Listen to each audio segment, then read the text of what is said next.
Con oltre 38.000 denunce nel 2018, Venezia si piazza al 14° posto tra le 106 province italiane per indice di criminalità.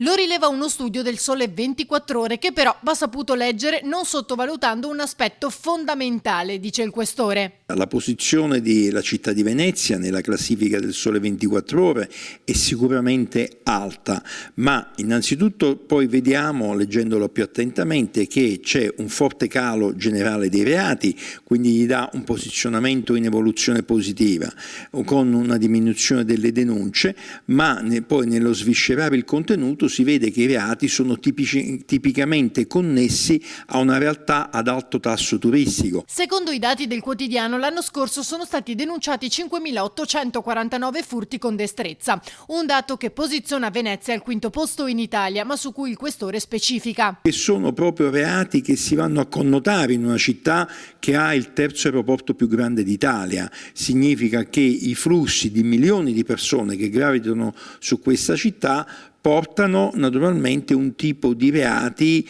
e anche una realtà criminale strettamente connessa al turismo. Dati alla mano poi, i cosiddetti borseggi in centro storico sono in realtà diminuiti grazie a un'intensa opera di contrasto. Qualche anno fa, proprio in sede di prefettura, con l'allora prefetto, si stabilì in capo alla polizia locale una squadra dedicata contro il borseggio.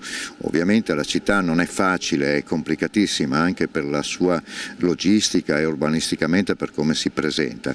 Nonostante questo riusciamo a rispondere molto bene anche grazie alle segnalazioni che invece i cittadini ci fanno costantemente, con particolare attenzione a quello che avviene nei nostri luoghi. Oltre 2.000 sono stati invece i furti in esercizi commerciali. Altro dato rilevante poi è quello relativo alle violenze sessuali, 91 in tutto, che piazzano Venezia al 15° posto in Italia.